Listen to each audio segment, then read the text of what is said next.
Amir, what's up, man? Hey, how you doing, Kevin? It's great to be here with you today. Hey, I'm doing well, my friend. It's good to see you again. Uh, and I'm curious. Before we recorded, you were doing a little tincture. What was that there that you consumed?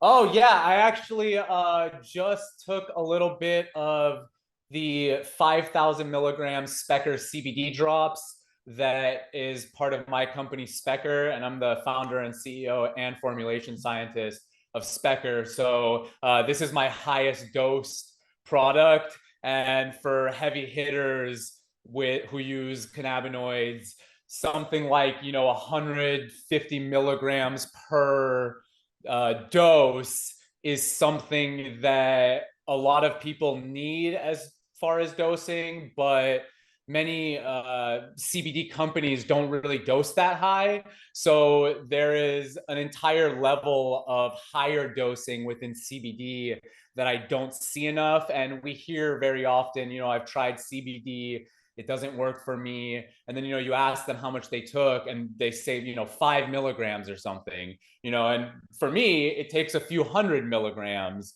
to really get that perfect dose for me. So, as far as dosing standards in cannabis goes, it's actually one of the most misunderstood areas in cannabis, proper dosing standards. And that's a thing that I try to portray with my company Spekr. So, we have CBD drops that are 600 milligrams, but we also have the 5,000 milligram too, because what works 5 milligrams with one person will work exactly the same at 100 or 200 milligrams with another person. Right. Yeah. And so that's like one area that I'm really excited to be talking with you about today is I know from when we've met, and for those listening or watching, Amir and I met what was it, gosh, in 2020 initially in Houston at a CBD conference. I think you were speaking and I was moderating that panel. That's where we met first, and then you've moved since to Texas from California, right? So, hey, welcome to Texas. Thank And you. and what I'm excited to talk to you about, Amir, and what I've learned from your background is like how you've been self experimenting, when it comes to your theories on health. And you talked. I asked you about what you consume there, and you talked about dosing, and you're using minor cannabinoids to really marry with our ECS, our endocannabinoid system, which it naturally does. So tell us a little bit about what got you interested in this whole biohacking, breath work, meditation, combining endocannabinoids, neurotropics. I mean, what started all that, man? Yeah, that's an awesome question. I've been involved in one aspect or another in health and fitness since I was a teenager, just trying to find the best ways to, when I was younger, it was, to put on muscle. But now it's to be healthy. So I started biohacking around 17 or 18 years old, just trying to figure out what supplement would be the best supplements to take for working out. And then I started, just buying the ingredients myself and kind of just making my own pre-workouts instead of just buying the pre-made pre-workouts that have a bunch of fillers and those things in there. In college, when I started using cannabis, within 1 year of using cannabis, I was in the industry. So I've been in yeah, like after I remember the first time I got high smoking weed in college, I was like, I what get it. have I been missing all of these years? That's how I felt the first time I did it too. I was like,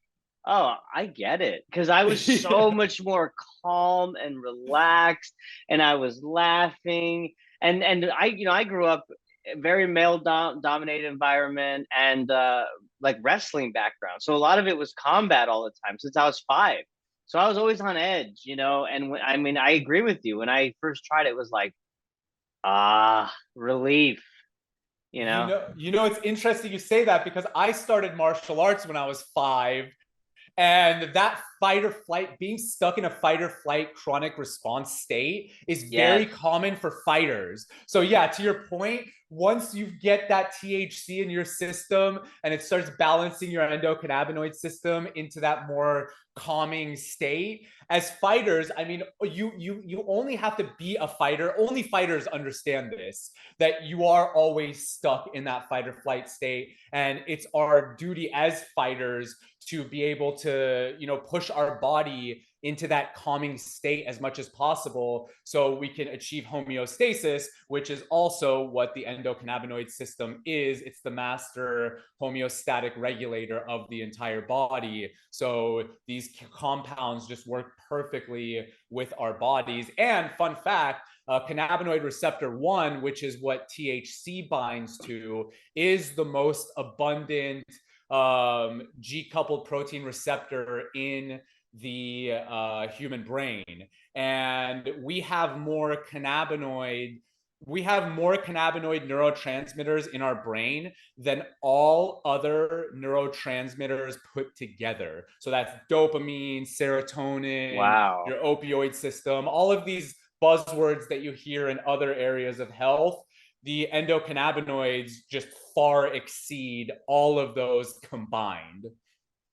So that's interesting. I want to dive deeper into that from like the fighter's viewpoint, right? Because I follow MMA, not as much as I used to, but I'm still at a distance. I'm interested in it. I enjoy the sport, and a lot of fighters are moving to cannabis, and they're moving to CBD for recovery, for relief, right? And so, like, let's talk about that a bit further. I mean, when you talk about the fight or flight mode, that makes so much sense. I mean, I remember growing up and someone, like, I think I was just getting into college and I was recruited for wrestling to college, and someone like grabbed my shoulder and they went, "Oh my God, you're like the most tense person I've ever met." Right. And so then, like, when you say, like, whenever you consume cannabis for the first time, there's this like huge sense of relief. So why scientifically, like, what is it about that genetic predisposition as a fighter as opposed to, say, any other athlete, you know? Right. That's perfect that you ended it with genetic predispositions, because when you grow up being a fighter, your genetics change through epigenetic modulation, and the endocannabinoid system is the primary epigenetic modulator in your body. So when we're growing up and we have to be in fight or flight response all the time just to like get ready for a fight, or just training, anytime you even go train, you have to Right. put yourself in that like It's a killer battle. mindset. It's a battle Exactly, every day. exactly. Yeah. Right. So what happens with our receptor sites for people like us is certain receptor sites get overactive. So we have these hyper excited receptor sites that just upregulate heavily, and then they get stuck in that position. So if you notice, like, I have super high energy all the time, and I contribute that to being in fight or flight. Like, it's kind of like being ready all the time. Right. And it's something that I know isn't the healthiest thing the more I learn scientifically about this. So I do try to push myself into that balanced state. But that's where THC comes in, because I can do 30 minutes of calculated breath work and I can have the same cannabimimetic that THC will do, but I could also take one hit of a joint, and as soon as I blow that out of my mouth, you're like, oh, this is what it's supposed to feel like, yeah, so what the endocannabinoid system does as the master regulatory system of the entire body that controls all other systems of the body is that it's constantly trying to bring us into homeostasis, which is that balanced place.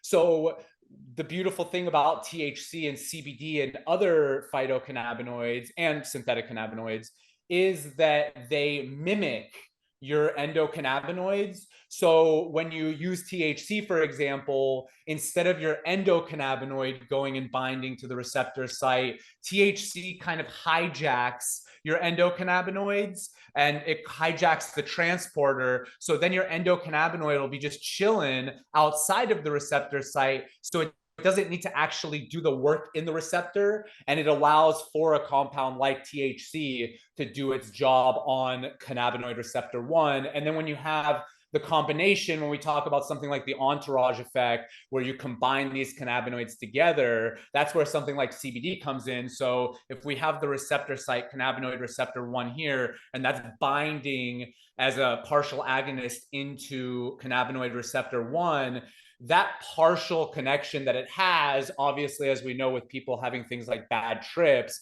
can get too heavy. So that's what CBD does. It goes to the kind of like the side of that same receptor and it kind of balances the main action of the cannabinoid receptor. So that's why, you know, oftentimes when we take THC, we get this kind of anxiety and this very strong feeling. But then when we take THC and CBD together, we become way more balanced. And that's primarily because CBD and THC work as endocannabinoid mimetics and regulators. So that's why they're a primary supplement for me. I mean, I am very health conscious. The only supplements that I take every day, it's CBD. I don't need to Mm-hmm. take anything else because when you understand the full scope of the endocannabinoid system being the regulator for all the other systems, in my mind, I think, okay, well, we should just go to the root. And if we fix the root, then all the branches will look nicer too. And then that kind of goes into clinical endocannabinoid deficiency, which was first talked about by Dr. Ethan Russo at the turn of the 21st century, which, as we can see better today, most, if not all, disease is linked to some kind of endocannabinoid imbalance or deficiency. Okay, so there's a lot to unpack there. You obviously know about a lot about this topic, and I'm super interested. Okay, so the first thing that I want to kind of touch on is, um, you mentioned the fact that our ECS is the regulator, which that makes sense, right? And but you mentioned that CBD is kind of your go-to supplement because, of course, it goes to the root. So this may be a dumb question, but people take daily vitamins. So is that in a different category? I mean, how does that compare to us? Taking CBD? Are they similar or are they completely different scope? Okay, amazing question. So, the way that the science of essential, so we're talking about vitamins and minerals, something that you would find in a daily multivitamin or something like that. So, the endocannabinoid system is what regulates those channels, like your voltage gated potassium channel and your calcium ion channels and sodium ion channels. These things are all regulated by the endocannabinoid system. So if your endocannabinoid system is out of whack, then and you're taking, say, a sodium and a magnesium and a calcium blend product, but the root is the endocannabinoid system, then you're essentially picking at branches and giving yourself these vitamins and minerals that most of the time, from a formulation standpoint and bioavailability standpoint, the majority of these vitamin and mineral supplements that are on the market are biosynthetic and they do not have high absorption. So that's why I always recommend that if somebody is going to take multivitamins and things like that, that they should just up their animal fat intake so that they can get the natural versions of so many of those fat soluble vitamins and minerals. But that's why I take CBD first. If I need to up my magnesium levels, I mean, for example, I up my sodium levels. I have salt in my water right now. So I drink salt water through the day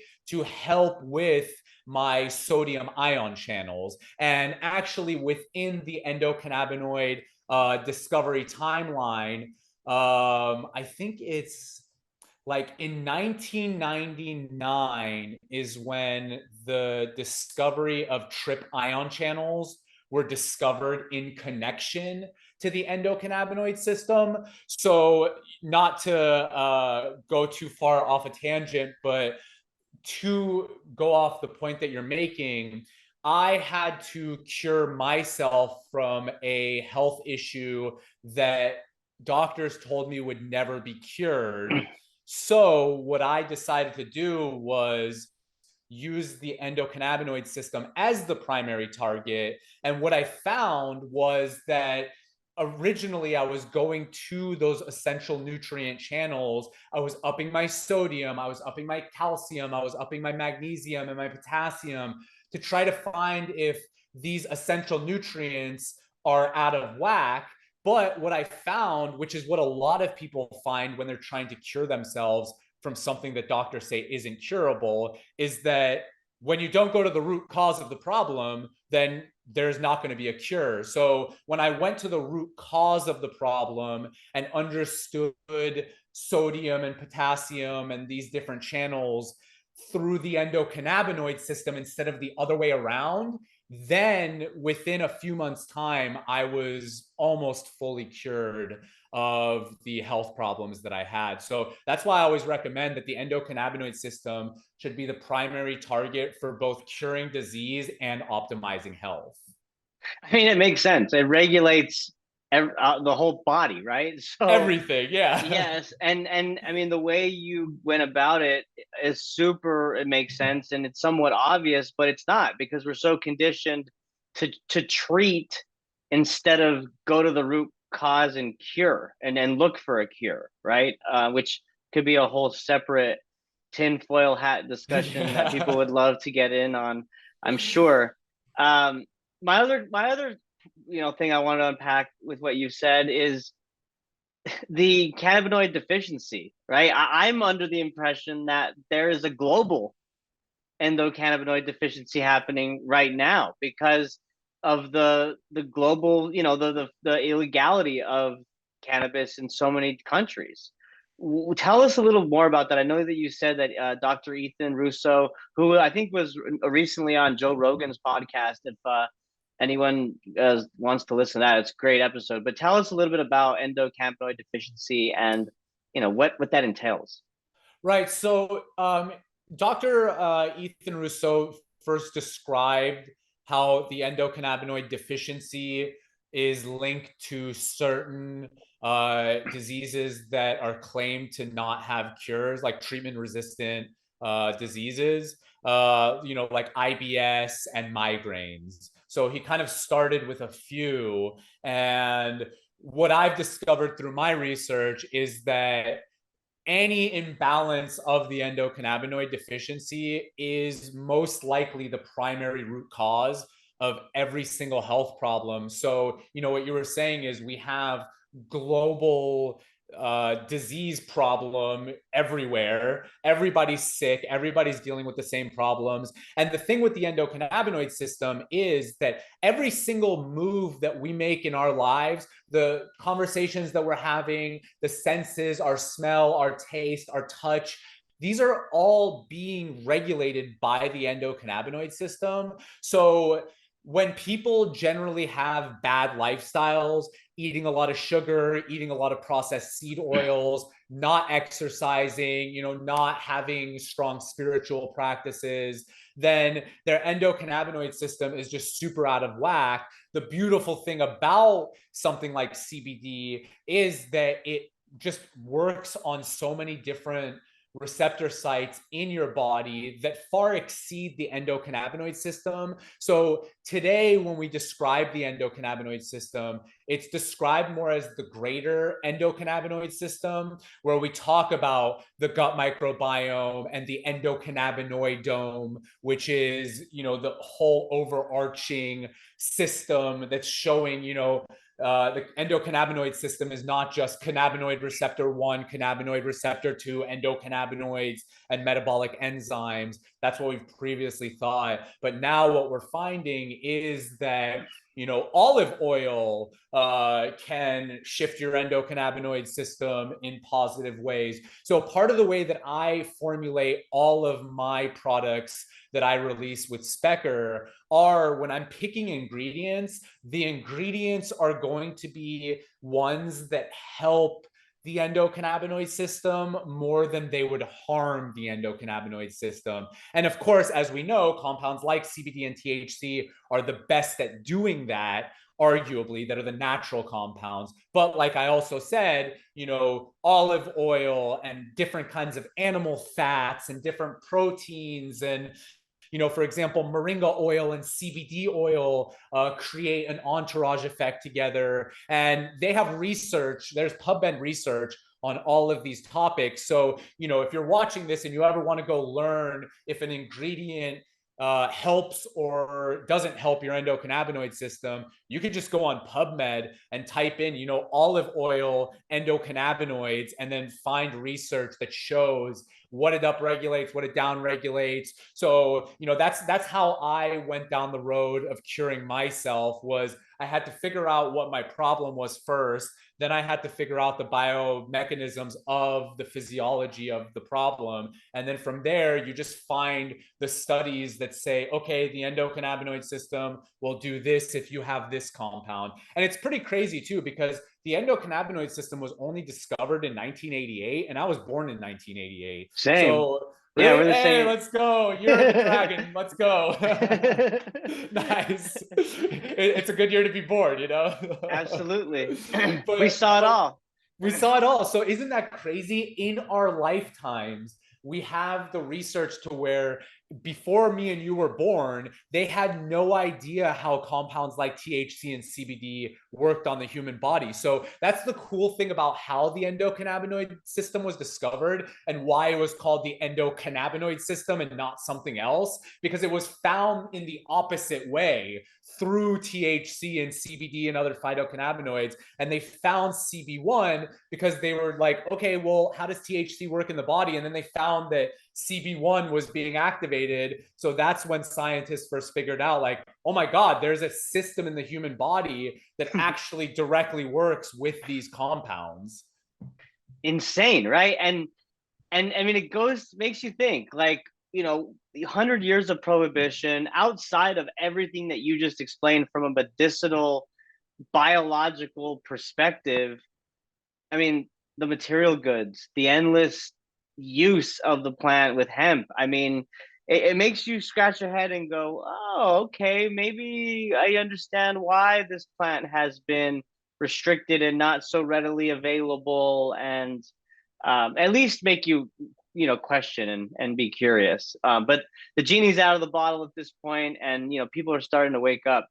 One last thing I wanted to ask you. Oh, go ahead. Do you have something to And I say? was going to say, it's Yeah. important to note that the battle against cannabis and for cannabis, this battle that we're dealing with right now with governments and corporations, this battle is thousands of years old. There have been places throughout history where you could be executed for using cannabis. There were places where only royalty and the priest class were allowed to use cannabis. It was not for the common person. And you could start understanding, if you've been high enough, and the things it makes you feel and express in your mind and your soul, is you start realizing why those bad people have been essentially monopolizing it for themselves. And we could look at the US government. They had patents 40, 50 years ago for cannabinoids curing these diseases, So they want the monopoly. And that's kind of been the battle for thousands of years through different cultures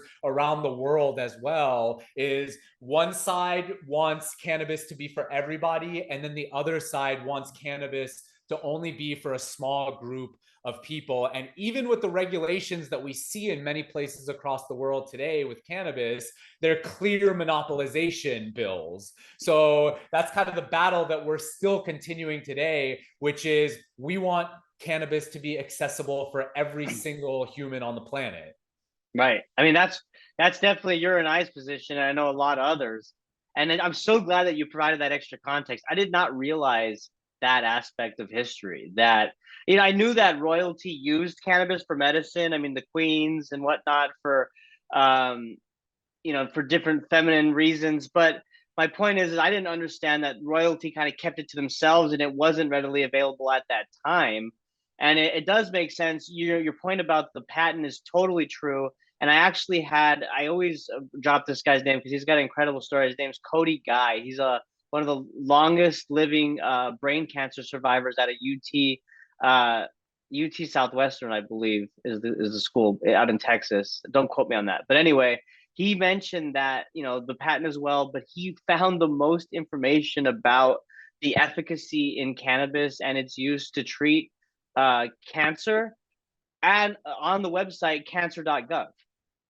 So the most information he got was published on a government, you know, owned website. And so, I mean, it makes so much sense. Basically, what you're saying comes full Yeah, circle. that's how I do so much of my marketing too, is that I'm not saying anything about the endocannabinoid system. I'm going on pubmed.gov and using Right. exactly what the government said is accessible for free for everybody to use. So that's the weird duality of all this, is that the government knows what it does. They're very open. You can go access all of these studies for free yourself. But then Right. on the other side, you have politicians that still have this reefer madness mindset that's kind of keeping everybody from accessing the plant. Because, you know, throughout history too, I've studied the thousands years history that we've had of cannabis, and it's just so crazy that the same battle, even like around when Jesus was alive, there are, you know, new theories that are coming out to say that even Jesus was using cannabis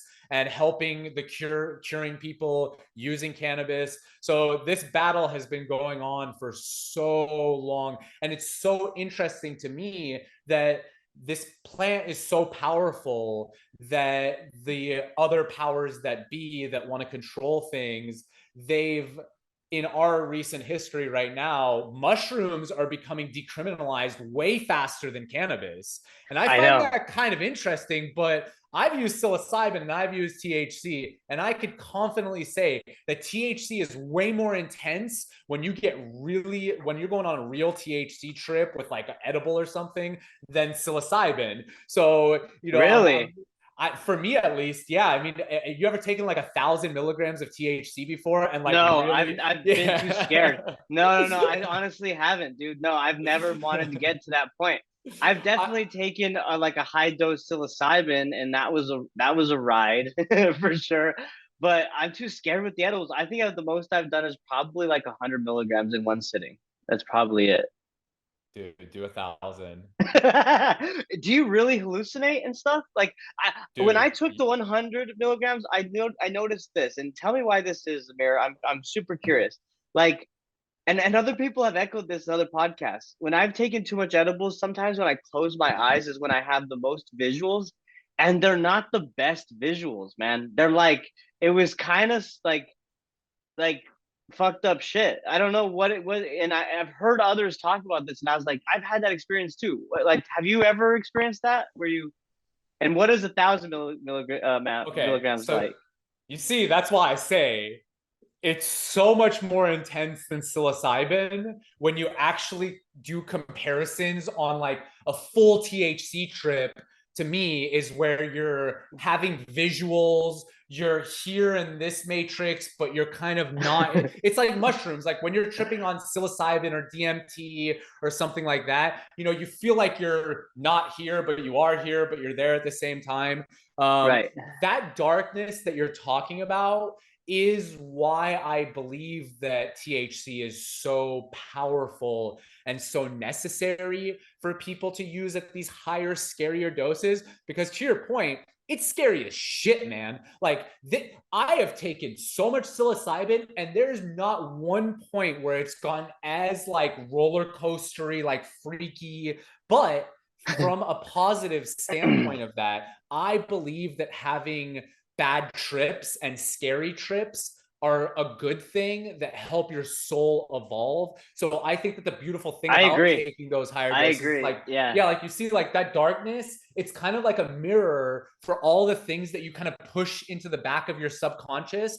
So that's what I love about what THC does. And it makes sense too, because when we talk about the cannabinoid receptor and how THC works, this is actually why synthetic THCs that are full agonists on cannabinoid receptor 1, one of the reasons that they never got too popular in the pharmaceutical market was because they were making people literally go crazy. Like they were having psychosis because it was pushing too hard on cannabinoid receptor 1. And the thing about THC is also that it has action on the serotonin system as well. So psychedelics like psilocybin and DMT, they have strong affinity for serotonin 2A receptor, which is more of a hyper excited receptor.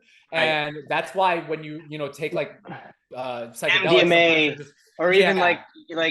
yeah, you're like it completely drains you of your serotonin. It's so extreme. Like that's why you feel like shit the next day if you take like MDMA, right? Because you're completely depleted. Yeah, and the thing, like, so the difference between MDMA and psilocybin is kind of like the psilocybin will hijack more of the receptor, whereas MDMA kind of like boosts. So yeah, that's why you would feel that depletion.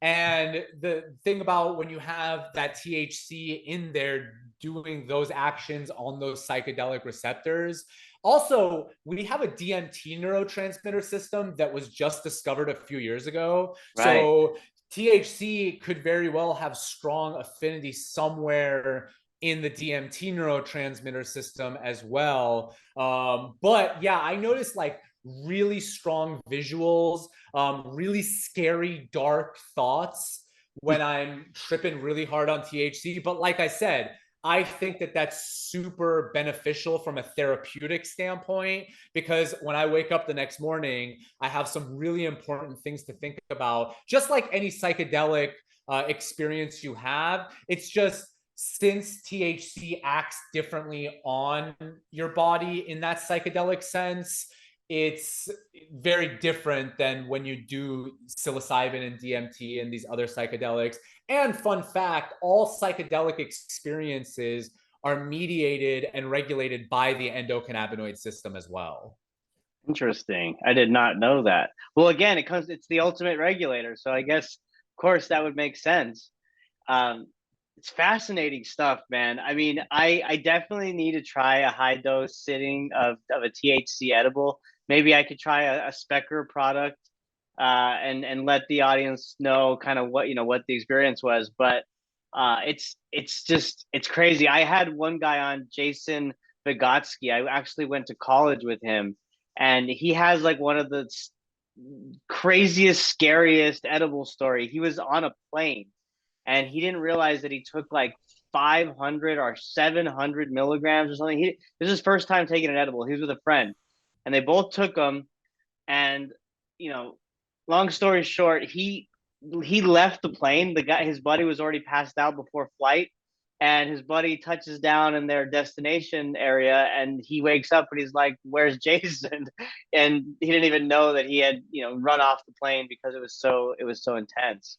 So shout out to Jason. I appreciate him sharing that story. It's a classic, but it happens, man. I want to ask you now, as we're wrapping up, like what you obviously know a lot about this, right? And if someone was just listening and just interested and just trying to get started in terms of like, you know, going a more natural route with their health and trying to start biohacking and whatnot, like what's the ease in to this lifestyle? How can someone, do that? That's an awesome question. I believe that with a biohacking lifestyle, it can be super natural and super affordable, if not almost fully free. And in the biohacking world, you have different segments. One that spends a lot of money on different kinds of technology. And I've been down that rabbit hole as well and experimented with all those things.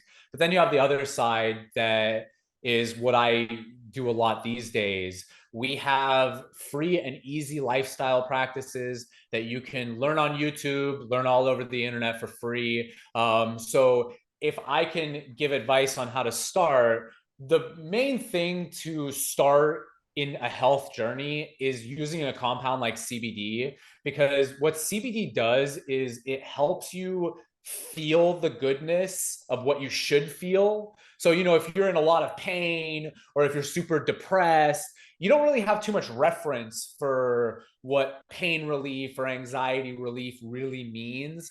But once that CBD really like smacks you, you have a reference. So I always say that's a good starting point, but that's something you have to spend money on. CBD. I take it to the next step, which is just move your body and move your mind. And that starts with doing things like breath work. The Wim Hof method is really good calculated breath work. The breath What work is that? sessions. I'm curious Uh, about breath work. Yeah. yeah, so one of the main things that I use to regulate my endocannabinoid system is breath work. And there's good research that shows this as well. Wim Hof, I don't know if you've ever seen that guy who climbs Mount Everest in his boxers with nothing on except no oxygen tank, just shorts. Is he free? Is he with no ropes or anything either? Like free doing it? Nothing. Yeah, he Yeah, just I think yeah. I've seen. Yeah, it's amazing. Yeah, yeah, Yeah, so insane. so this breath work, I've been using these breathwork styles for a long time. You can find it in yoga practices, different martial arts. I have a background in like Shaolin Kung Fu, so I learned these styles from there. I also have a background in yoga, so I learned from there as well. But what Wim Hof did, and Wim Hof is also a martial artist and a yogi and these things, so he learned these ancient practices.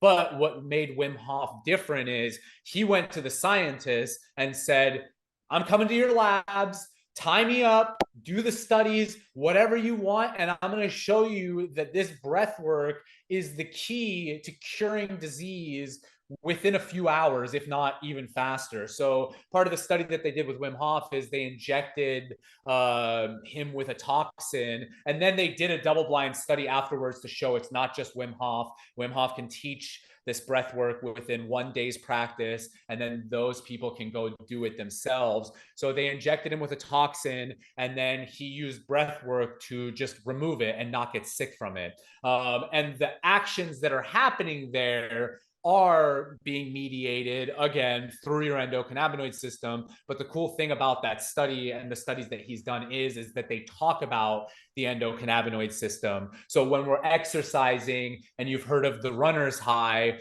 most people say that comes from endorphins, but that's not true. That's misinformation. It's a boost in endocannabinoids that are coming out.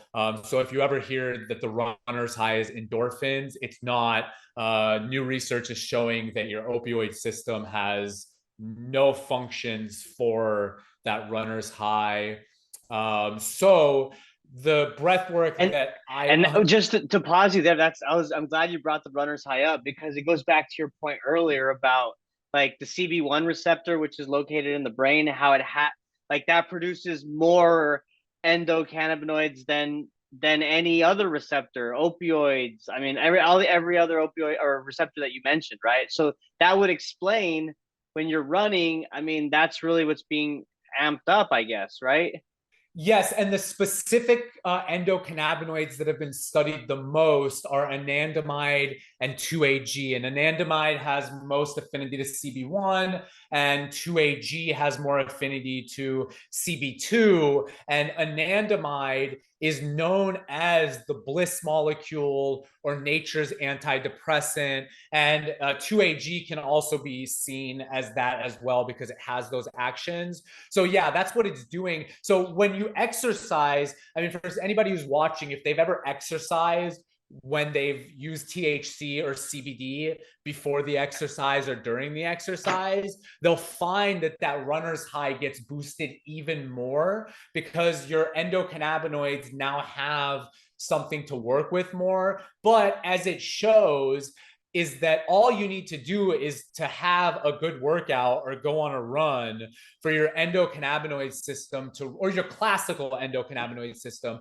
to really start working and balancing itself out. Because, you know, as we see, if we're in a really intense stress state, training, fighting, or something like that, and then we go on a run at the end of the training session and then kind of exert that energy, we like our energy is depleted, but we still feel very blissful. So Right. that's the boost in those endocannabinoids happening at that time. Well, and even somebody like the regular person, right, that isn't training.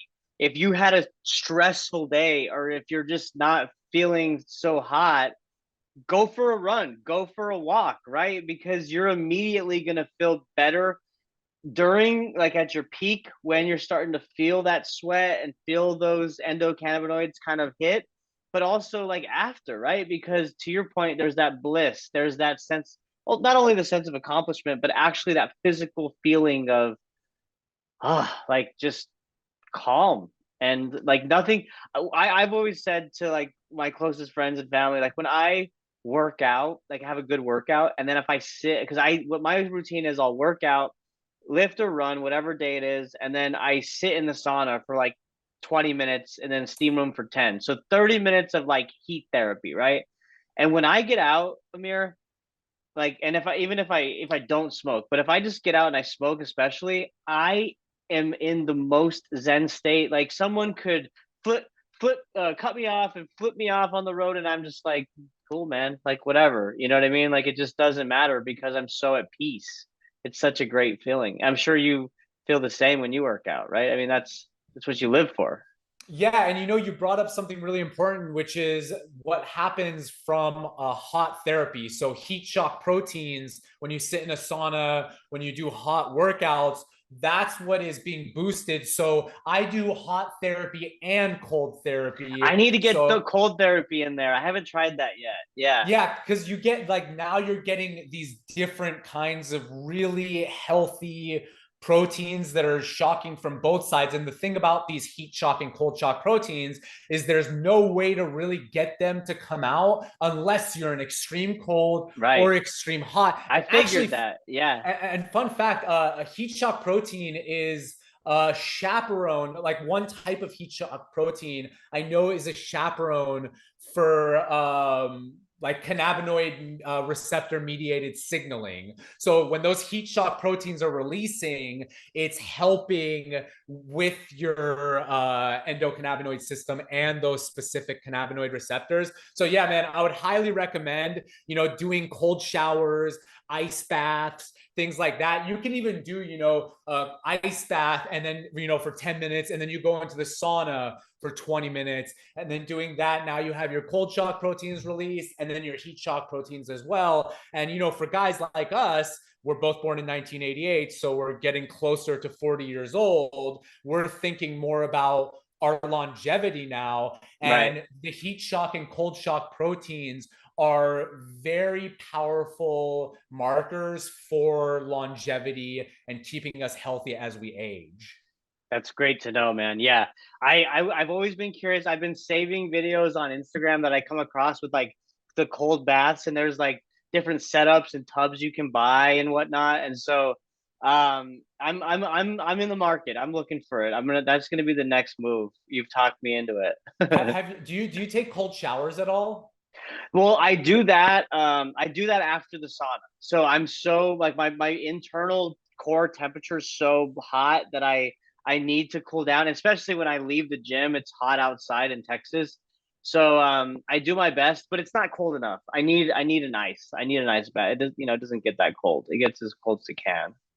That So is true. Yeah, the research shows it, you know, the cold shock and heat shock proteins only come out at a certain temperature. So you do have to go a little colder and kind of noticeably you'll know when you feel the shock. you know? Right. So just like when you're in a sauna and you're just like, oh my God, this is so hot. You know, when it first, like when that real heat hits your whole body, that's when you'll know the same thing. And I would just recommend, you know, like on a cold morning, do a cold shower for a minute or two, and that'll kind of be a good way to start transitioning your body into the actual ice bath, because once you go into that ice, your body really shocks. But it's important to know that if you do this breathwork style that I'm talking about, I can sit in heat. I can sit in freezing cold temperatures. I mean, we're talking about Texas weather right now. When the temperature has been over 100 degrees here for the last few months, I go outside and sit on the burning hot cement under that hot blaring sun, and with this breath work that I do, my body just stays strong, and it shows the power of the endocannabinoid system, because what that breath work does is it allows somebody like Wim Hof to climb Mount Everest in just his shorts.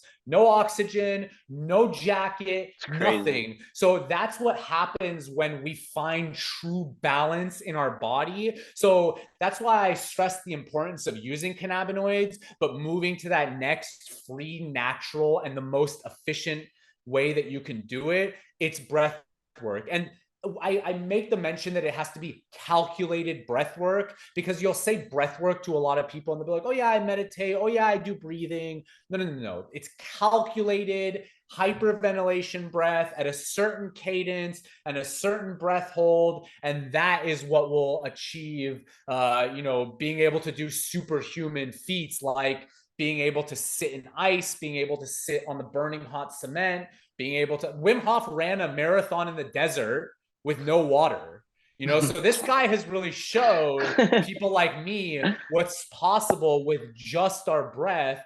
But taking that to the next step is that breath, all that's happening from that physiological standpoint is we're balancing and regulating our endocannabinoid system in more efficient ways than arguably even CBD and THC can do, because your breath is going to know what's best even over plant compounds, because now you're fully utilizing your whole body. So if anybody is starting out on a health journey, like I said, it's like, take the CBD first, but that breath work is the most important thing in my life. I don't need cannabinoids. I need my breath. I need to do my breath work during the day. I can go days without using cannabinoids and be totally fine, But if I go days without doing my calculated breath work to really calm myself and balance everything, then I notice my muscles are more tight, my inflammatory markers are higher,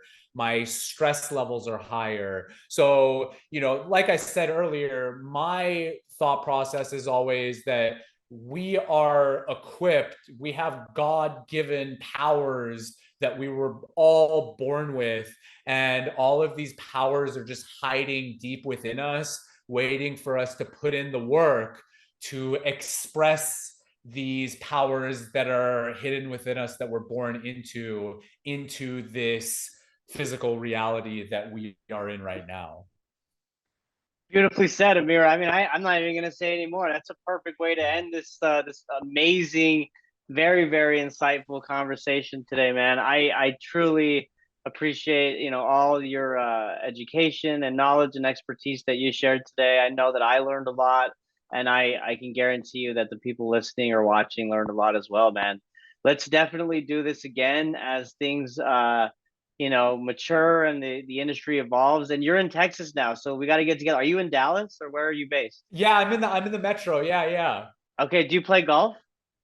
I don't play golf, but we should probably play golf, and maybe you could teach your boy how to play golf. I play disc golf because everybody plays disc golf out here, clearly, but I'd like to play some golf too. So We got to get you on the links, man.